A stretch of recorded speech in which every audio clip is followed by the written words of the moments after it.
Hello friends, welcome to my Vinita super classes. आज हम लोग बिहार बोर्ड के क्लास 7 के अतीत से वर्तमान में पाठ 7 का प्रश्न उत्तर देख रहे हैं। पाठ का नाम है सामाजिक सांस्कृतिक विकास। इससे पहले कि आप हमारे चैनल पर नए हों तो नीचे दिए गए लाल कलर सब्सक्राइब बटन को दबाकर हमारे चैनल को सब्सक्राइब कर लें और बेल आइकन को भी प्रेस कर लें, जिससे हमारे आने वाले वीडियो का नोटिफिकेशन आपको सबसे पहले मिल सके। और हाँ, अभी तक आप लोगों ने अगर छठे पाठ का प्रश्न उत्तर नहीं देखा है तो ऊपर आई बटन में लिंक दे दिए हैं, आप लोग वहां जाकर छठे पाठ का प्रश्न उत्तर देख सकते हैं। आइए हम लोग पहला क्वेश्चन देख लेते हैं। ये जो कि बहुविकल्पी प्रश्न है, इसमें हम लोग सही गलत चुनना है। तो हमारे इसमें पहला क्वेश्चन है, सिंध विजय किसने की?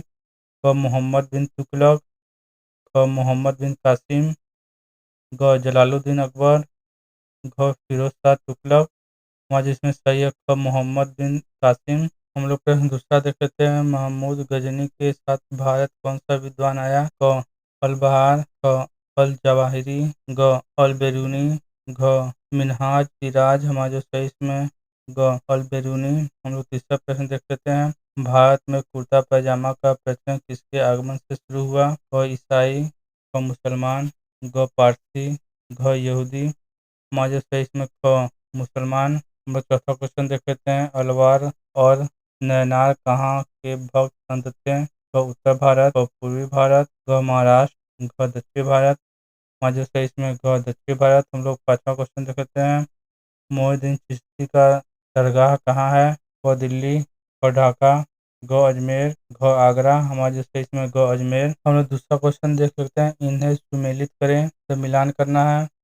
पहले कॉलम में है क नजामुद्दीन औलिया, ख शंकर देव, ग नानक देव, घ एकनाथ, अंक मीराबाई, च संत दरिया साहब। दूसरे तो पहला में है बिहार, दूसरा में दिल्ली, तीसरा असम, चार राजस्थान, पाँच महाराष्ट्र, छह पंजाब। हमारा जो सही है इसमें क का दूसरा है, ख का तीसरा है, ग का छठा है, घ का पांचवा है, अंग का चौथा है और च का जो कि पहला है। हम लोग अगला क्वेश्चन देख लेते हैं। आइए समझ के विचार करें। इसमें हम लोग पहला क्वेश्चन देख लेते हैं। भारत में मिली जुली संस्कृति का विकास कैसे हुआ? प्रकाश डालें। हम लोग उत्तर देख लेते हैं। जब दो संस्कृतियाँ आपस में मिलती हैं तो मिली जुली संस्कृति का विकास होता है। सन 1206 में दिल्ली सल्तनत की स्थापना के बाद हिंदू और मुस्लिम लोग आपस में मिलने लगे। भारत के लोग तुर्क अफगानों को एक लुटेरा और मूर्ति भंजक समझते थे और वे शासक के रूप में स्वीकारने लगे। भारत का शासन अफगान तक फैला था, अतः यहाँ के लोग अफगानों को गैर नहीं मानते थे, खासकर बिहार में, क्योंकि अशोक बिहार का ही था।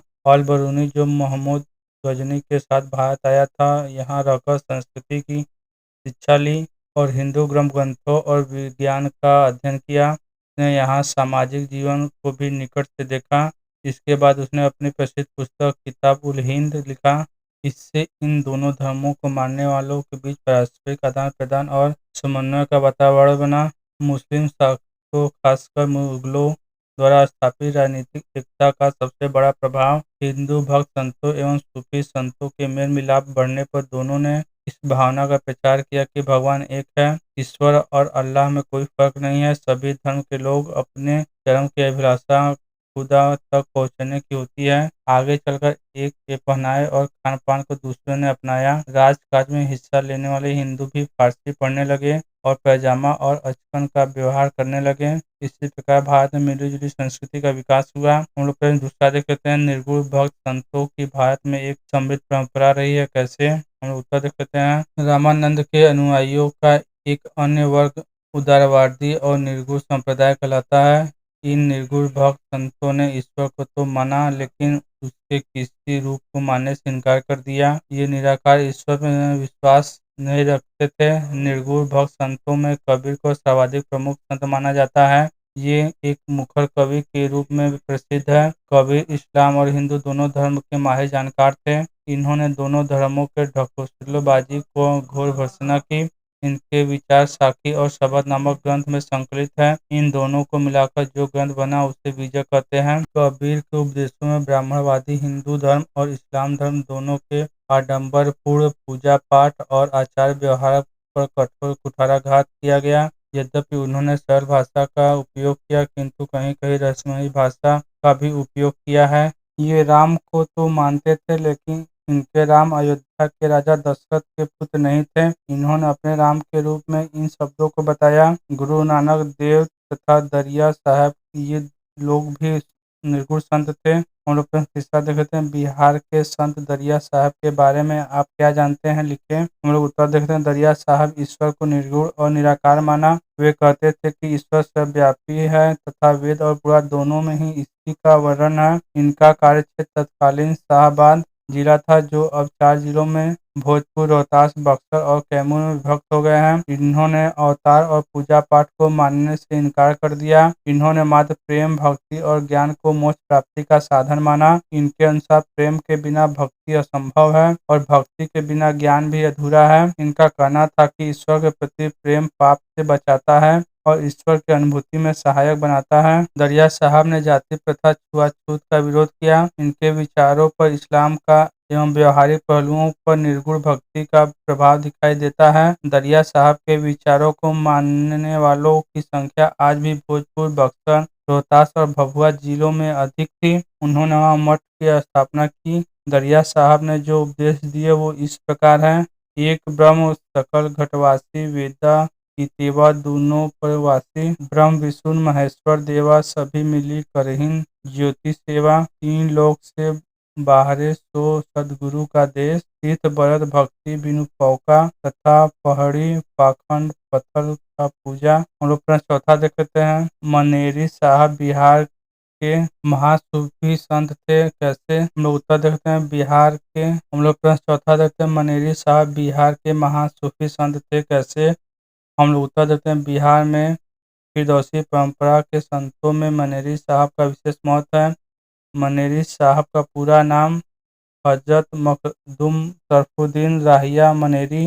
भारत में मिली-जुली संस्कृति का जो पवित्र धारा सूफी संतों ने बहाई, उन संस्कृति को बिहार में मजबूत करने का काम मनेरी साहब ने किया। उन्होंने संकीर्ण विचारधारा को न केवल विरोध किया बल्कि जाति पाति एवं धार्मिक कट्टरता का भी विरोध किया। उन्होंने समन्वयवादी संस्कृति के निर्माण का सक्रिय प्रयास किया। इनके प्रयास से फिरदौसी परंपरा को भी बिहार में काफी लोकप्रियता मिली। मनेरी साहब ने मनेर से सुनार गांव, जो अभी बांग्लादेश में पड़ता है, तक की यात्रा की और ज्ञान अर्जन किया। इसके बाद ये राजगीर और बिहार शरीफ में तपस्या करते हुए धर्म प्रचार में भी लीन रहे। फारसी भाषा में उनके पुत्रों के 2 संकलन, मकतूबाते सदी एवं मकतूबात 2 ग्रंथ प्रमुख हैं। मनेरी साहब ने हिंदी में भी बहुत कुछ लिखा है, जिसमें इन्होंने ईश्वर को अपने सूफियाना ढंग से व्यक्त किया है। हम लोग प्रश्न 5वां देखते हैं, महाराष्ट्र में भक्त संतों की क्या विशेषता थी।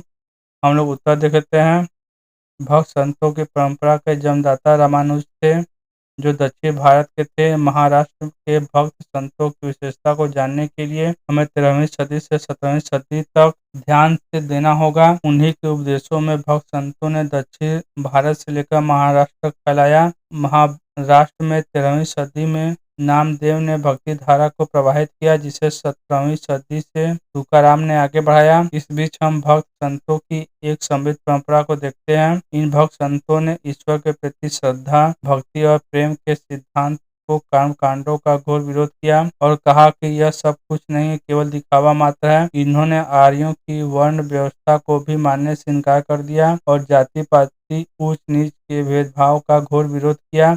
ये महिलाओं के बारे में सोचते थे। इनके अनुयायियों ने सभी जाति के लोगों, महिलाओं और मुसलमानों को भी शामिल किया। प्यारे बच्चों, वीडियो पसंद आए तो लाइक करें, चैनल को सब्सक्राइब करें और अपने दोस्तों के साथ शेयर करना ना भूलें। आपका लाइक करना ही हमारे मेहनत का फल है। जय हिंद, जय भारत।